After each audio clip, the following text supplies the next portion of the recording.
Bom dia, pessoas. Bem-vindos novamente.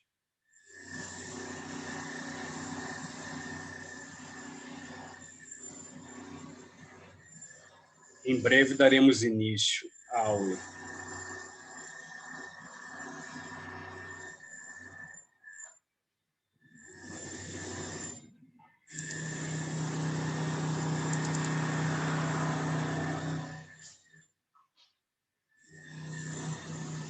Só um minutinho.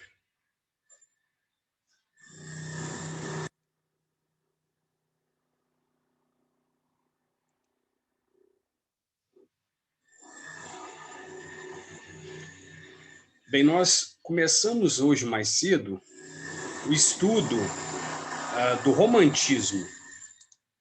Então, na outra aula, eu expliquei que a literatura brasileira se alinha com a portuguesa a partir do Barroco, porque antes nós não temos no Brasil, né,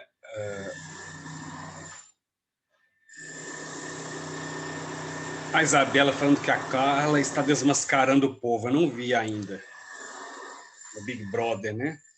Foi bom ela ter ido para o quarto, né? Porque ela estava meio bobinha ali no jogo, sendo enganada. Muito bem. Tomara que ela volte mais esperta. Bem, nós vimos então que a literatura brasileira se alinha à portuguesa a partir do Barroco, porque até então nós não tínhamos no Brasil uma literatura propriamente dita, né? Vimos também que o romantismo, que começa em 1836, está muito ligado à Revolução Francesa, à Declaração dos Direitos do Homem, à independência dos Estados Unidos e também à Revolução Industrial. Tudo isso faz com que o romantismo seja um movimento literário popular, né?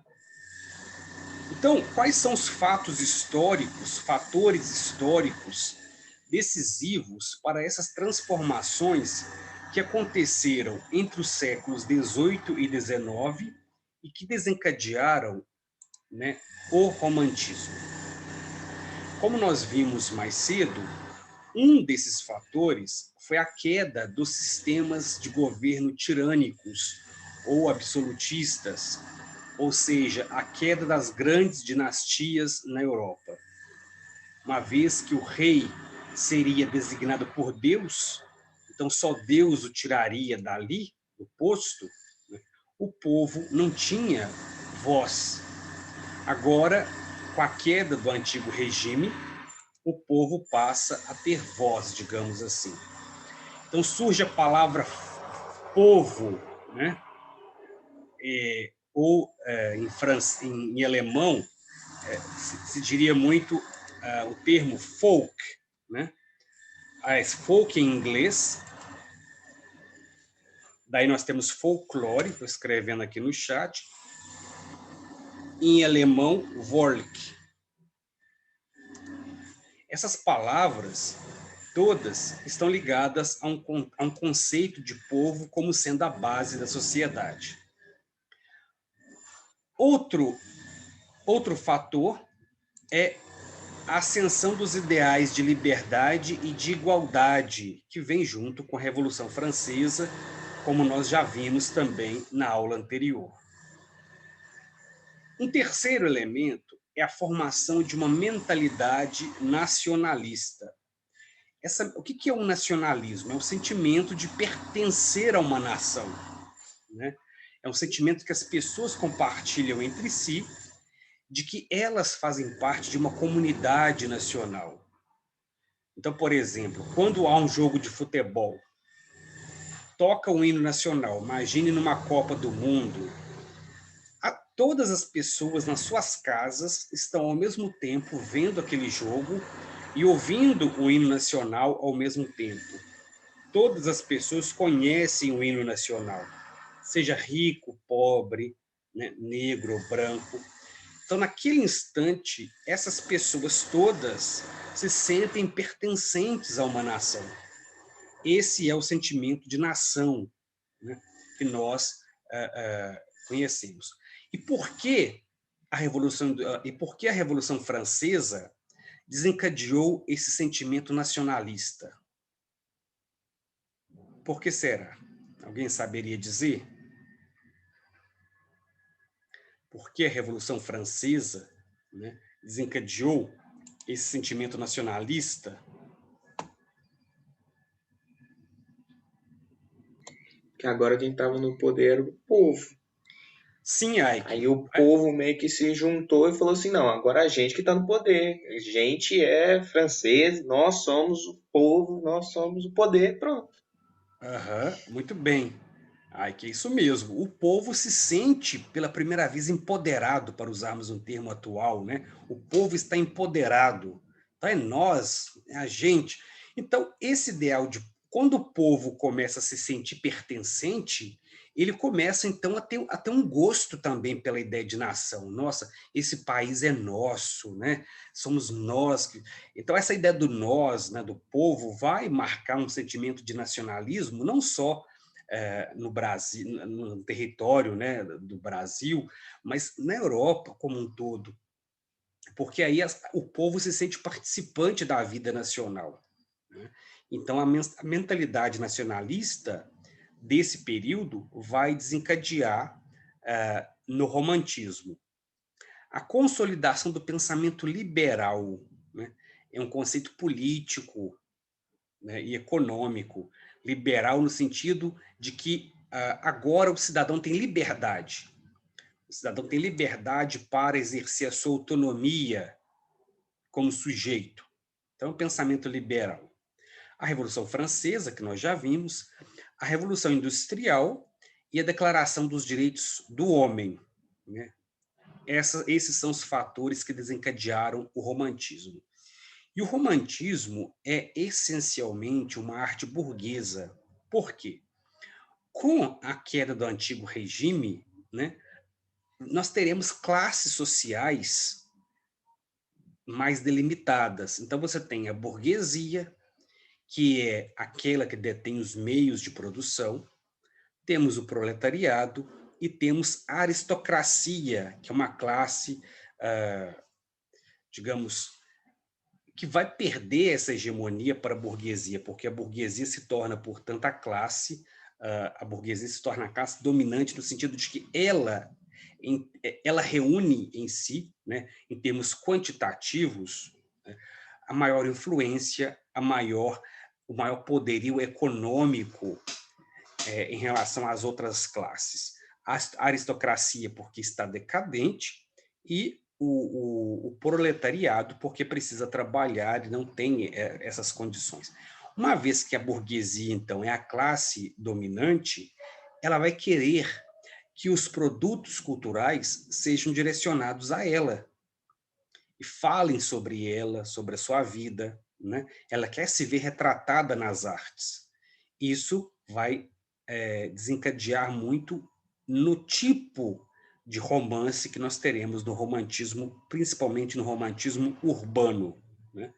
Então, é preciso considerar que, embora o conceito de povo seja muito forte no romantismo, é um povo, mas quem escreve sobre o povo são intelectuais da burguesia e para a burguesia.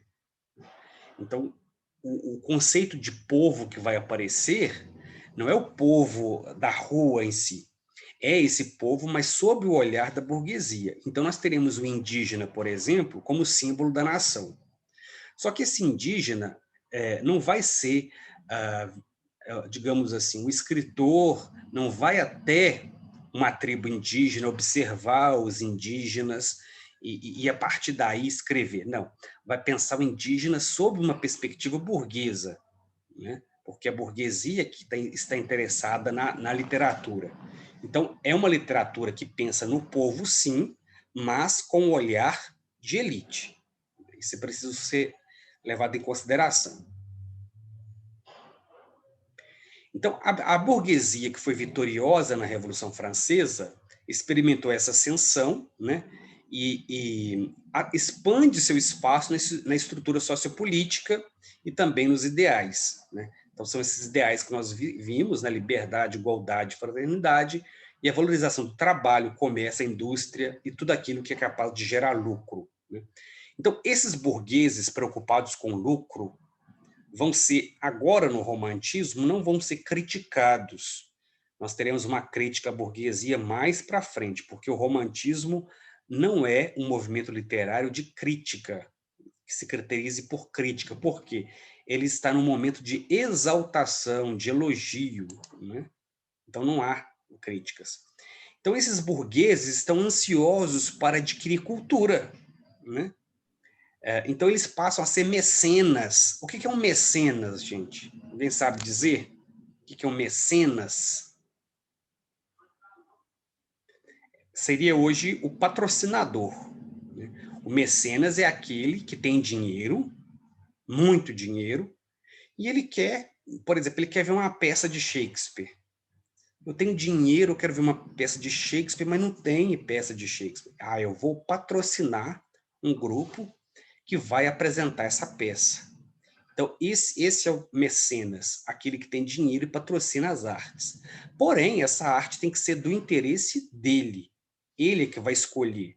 Então, por isso, é importante observar como a burguesia tem poder agora também em decidir sobre os elementos literários disponíveis, né? Então, nesse momento também, para o burguês, é criado o romance, né? O romance como um livro de leitura, com uma história intrigante. O romance foi criado justamente para atender a esse anseio da burguesia, porque ela queria ser culta. Ela não era culta. É uma classe ascendente. Então, imagine uma pessoa que de repente tem dinheiro, né? Só que ela não tem refinamentos. Então, a literatura, as artes em geral, vão dar a essa pessoa refinamento. E ela vai ficar, então, interessada em consumir a arte para se refinar. Então, os escritores, claro, vão ficar interessantíssimos em ajudar a burguesia nesse processo de refinamento dos costumes. Quais são, então, as características básicas do romantismo? E quando falamos em romantismo aqui, estamos pensando no romantismo em geral, mas veremos depois que nós temos subdivisões dentro do romantismo. A característica básica do romantismo é a valorização de elementos populares, né? Então, o interesse sobre a vida na cidade, sobre a cultura do país, tudo isso passa a ser de interesse da literatura. Mas, novamente, é preciso dizer, no romantismo não temos uma perspectiva do povo em si, né? É o povo entre aspas, porque, como eu disse, é o povo sob o olhar da burguesia. O escritor não está preocupado com o caboclo, com o sertanejo em si, mas como ele é visto pela burguesia. Outra característica básica do romantismo é a imaginação criadora, a libertação da arte com relação às formas rígidas. Porque se nós vermos bem, até ali, né, até o arcadismo, nós temos uma valorização excessiva da forma, de estruturas, de elementos clássicos, né? Então, é uma poesia, principalmente, ortodoxa, que tem que obedecer algumas regras, como a métrica, como a rima rica, como a menção a elementos greco-latinos. No caso do romantismo, existe mais liberdade de criação, porque não existe essa preocupação, né, com relação à tradição greco-latina. Então, agora, o poeta romântico tem uma escrita simples, mais simples, até mais simples do que o arcadismo, e essa escrita não tem compromisso com a tradição mitológica, com elementos greco-latinos, né? É a mais simplicidade mesmo. Tanto que o poema mais famoso do nosso romantismo é muito fácil, né? A gente estuda até no ensino fundamental, que é a Canção do Exílio, do a canção do Exílio do Gonçalves Magalhães, né? Minha terra tem palmeiras, onde canta o sabiá, as aves que aqui gorjeiam, não gorjeiam como lá. Então é uma poesia muito simplesinha, típica mesmo do romantismo. Outra característica, então, é o nacionalismo, porque temos um louvor e exaltação de pátria para resgatar as origens da nação, né? E a valorização dos elementos locais, a riqueza nacional, como por exemplo, a paisagem, né? A vegetação, a fauna e a flora, tudo que diz respeito à nação passa a ser agora priorizado no romantismo. Além disso, eles exaltam os heróis da pátria. No caso do Brasil, nós não temos aqui, naquele contexto, os heróis. O que vai haver no Brasil, então, é a valorização do indígena e das lutas entre os índios, né? E da glorificação dos vencedores. Então, é basicamente esse aspecto dos heróis nacionais serem aqui os indígenas.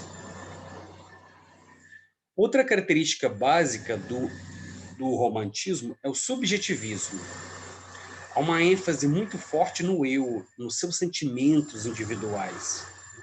Então, a poesia aqui não é mais nos termos clássicos. O mais importante é o que eu quero expressar.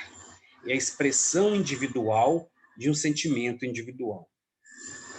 Outra característica, agora não tanto do início do romantismo, mas mais para o meio, é o egocentrismo. É uma ênfase muito grande nos aspectos emocionais do eu lírico. Isso a gente verá na segunda fase, principalmente. Algo que é muito importante em todas as fases é o sentimentalismo. A realidade é representada por meio de sentimentos. E a emoção, então, é mais importante do que o racionalismo. Aqui nós temos, então, uma diferença muito importante entre o romantismo e o arcadismo que veio antes. O arcadismo é racional. O romantismo é sentimental. Então, nós temos aqui exemplos importantes desse sentimentalismo romântico, né, na literatura. Nós vamos observar como esse derramamento amoroso, essa ideia de paixão amorosa está presente. Existe uma supervalorização do amor, né?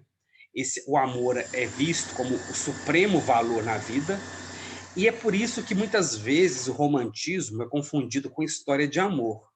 Porque, sim, ele engloba esse amor romântico entre um homem e uma mulher, mas ele também inclui o amor pela pátria, o amor pelos pais, o amor pelos heróis, o amor de uma criança pelos seus genitores, etc. Então, é o amor em sentido amplo, né? Então, o amor é o sentimento mais importante para o homem, inclusive o amor carnal, né? Que é esse amor sentimental. E esse amor desmedido, muito intenso, pode levar à loucura ou à morte, né? Nós veremos mais na segunda geração. Outra característica importante é a idealização da mulher. A mulher no romantismo é muito idealizada, ou idealizada como um anjo, como uma musa, como uma deusa. Ela é pura, ela é inatingível, ela é maravilhosa. Todas as qualidades são dadas à mulher. Então ela se torna também, por outro lado, perversa, maligna, impiedosa. Então, quando ela satisfaz o desejo do eu lírico, ela é boa. Quando ela não satisfaz o desejo do eu lírico, ela é má, né? Então, a mulher no romantismo começa a ser, ela passa a ser dividida em duas categorias, né? O anjo e o demônio, a mulher boa e a mulher má, a rainha do lar e a mulher da rua, Eva e Maria, são sempre figuras antagônicas para idealizar a mulher. Então, se nós pensarmos que nós estamos numa sociedade patriarcal e que a literatura, naquele contexto, era feita por homens, o que é a mulher ideal? O que é a mulher ideal para o homem?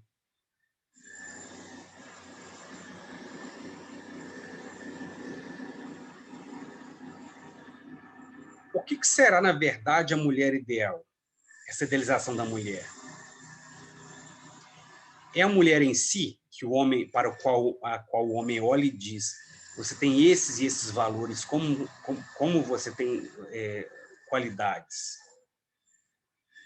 Não, é uma mulher que vem somente do imaginário do homem.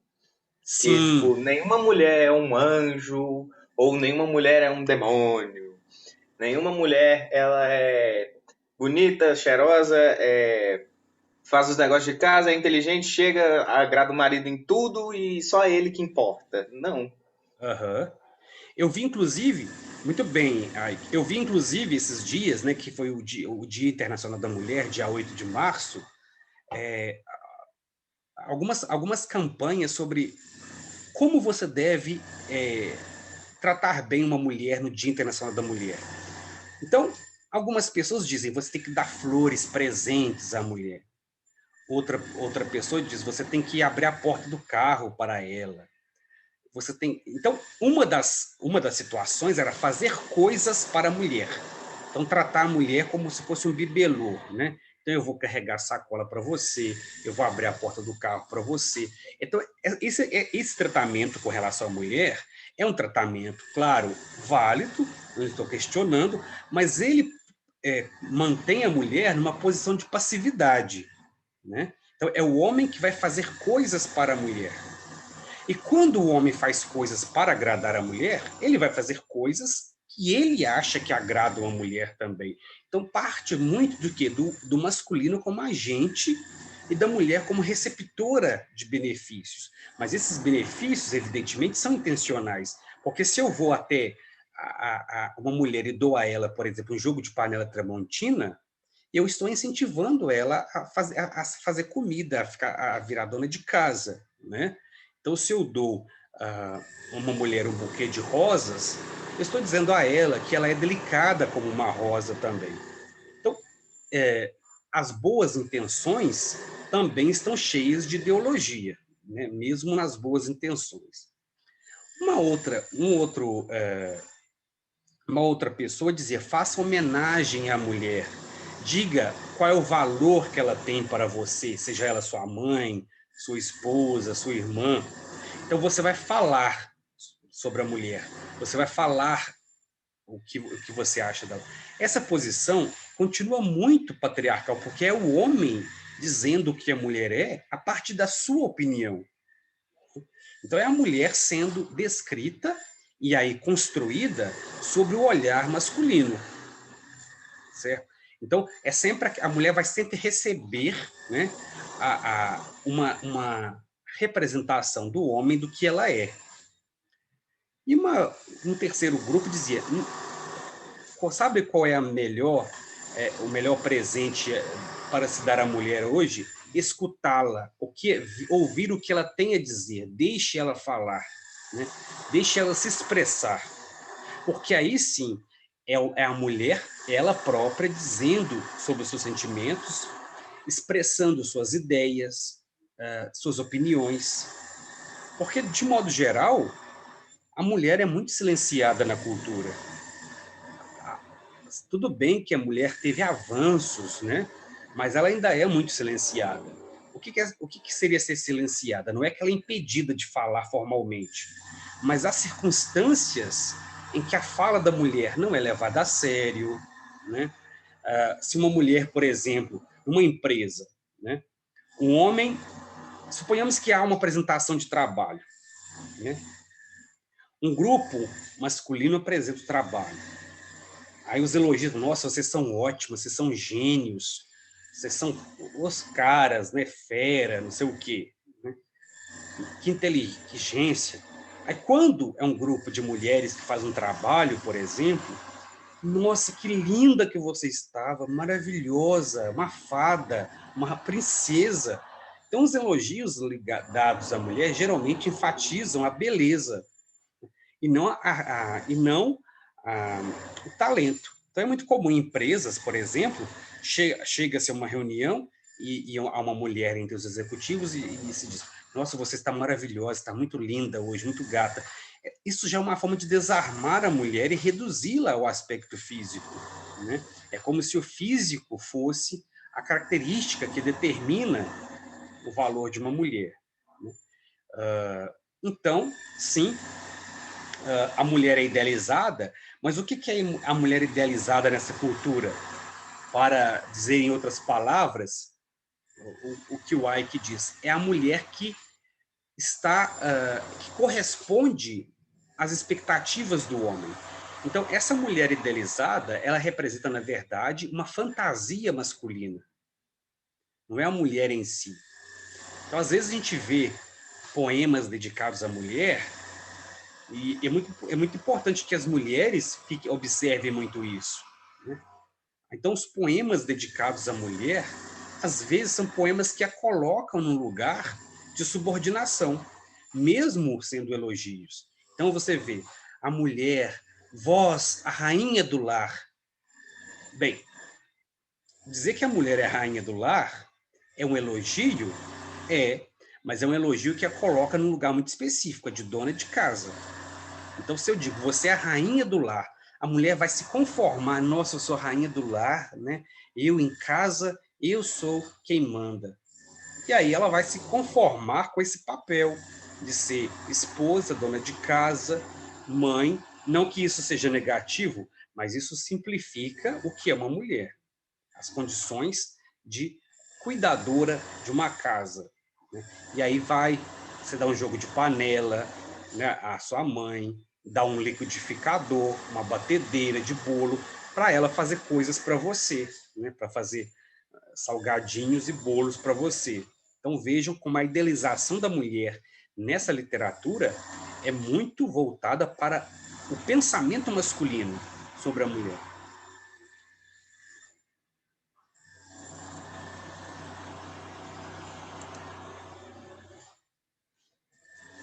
Outra característica do romantismo, isso aí já é mais na segunda geração, então eu estou fazendo um comentário mais geral, é o byronismo, né? O que é o byronismo? Isso é importante ser lembrado. George Byron foi um homem inglês, né? Esse Lord Byron, George Byron, era um escritor famoso na Inglaterra, né? Esse escritor famoso era, procurando aqui no livro uma foto dele, foto não, né? Um retrato dele, porque não havia naquele contexto fotografia ainda, né? Deixa eu ver.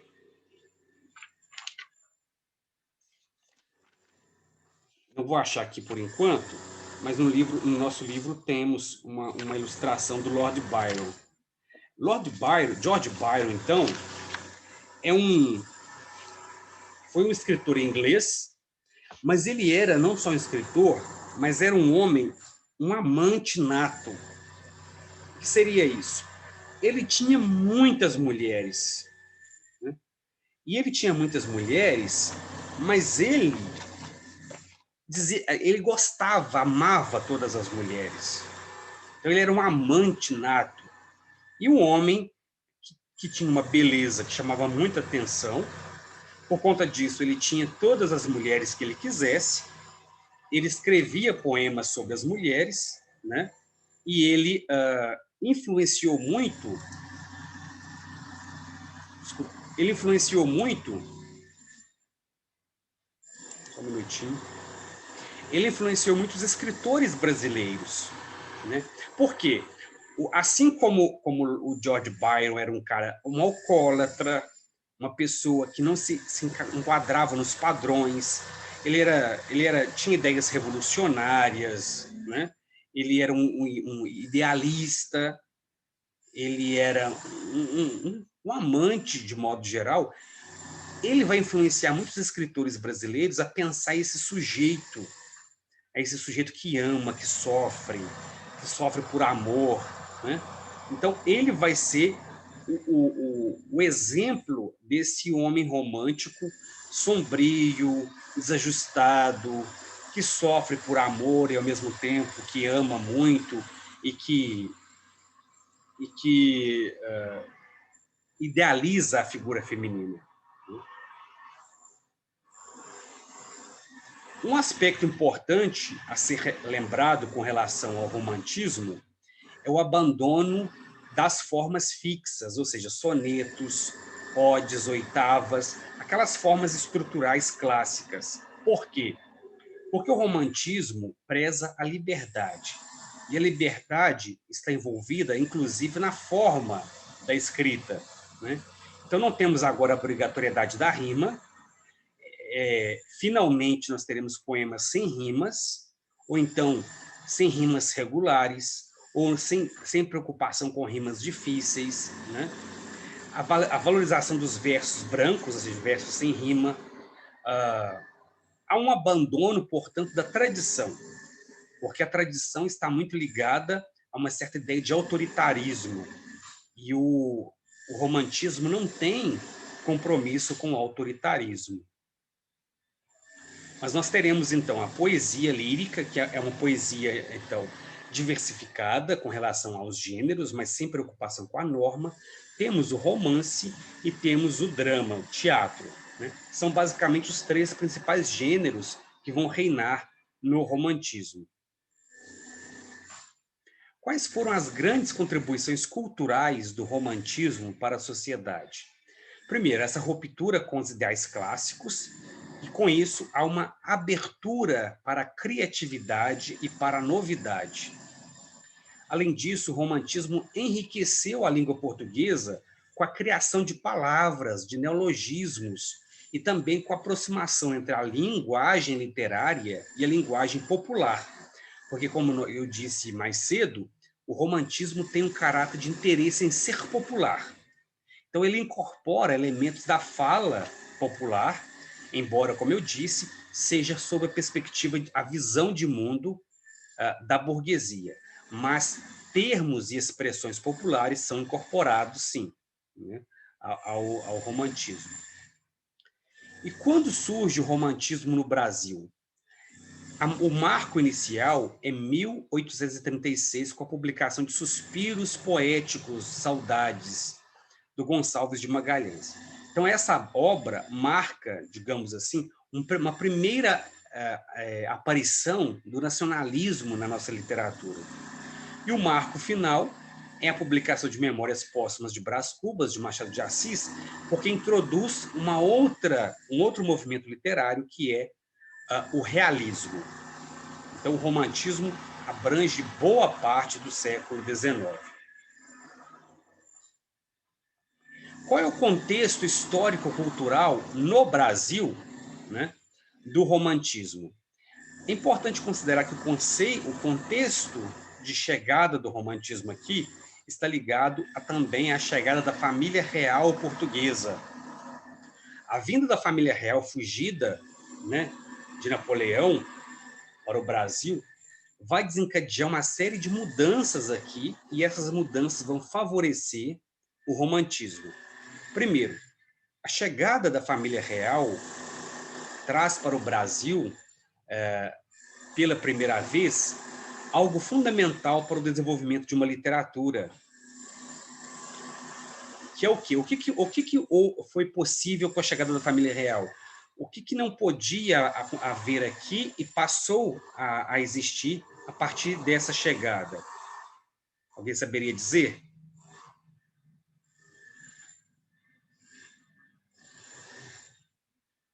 Uma grande novidade para nós, trazida com a família real, que favoreceu muita literatura. Não sabem? foi a imprensa, né?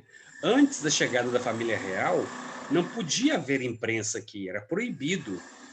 Claro, a família real chegando vai querer, né, digamos, uma civilização do país. Então, a família real vai marcar o surgimento da imprensa. Por que a imprensa foi tão importante? Porque é pela imprensa que os romances são publicados. Então, aí será possível, finalmente, a publicação de romances, primeiramente nos jornais e depois em livros em si. Então, é um elemento importante o advento da imprensa.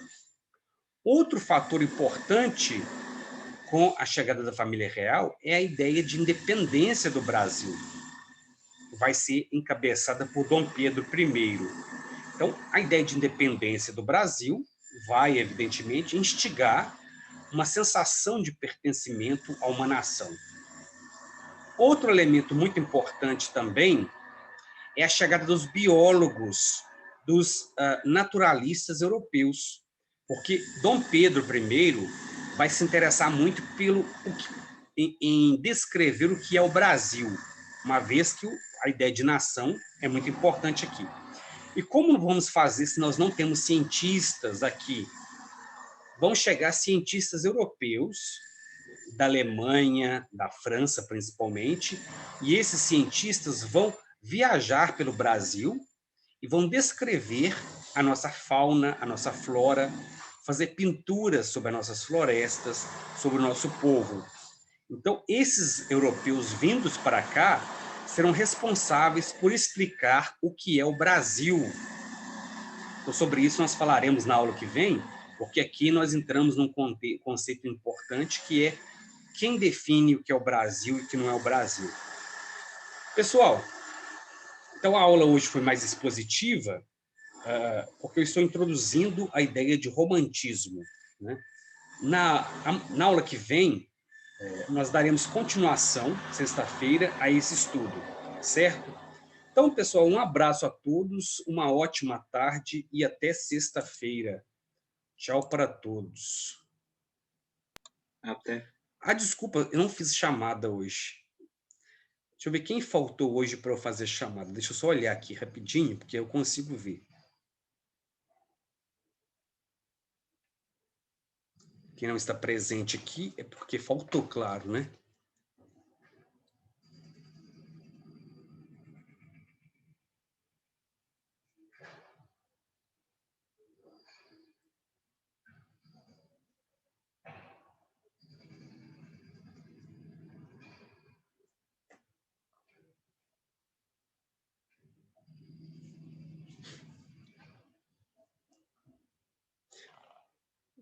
Prontinho.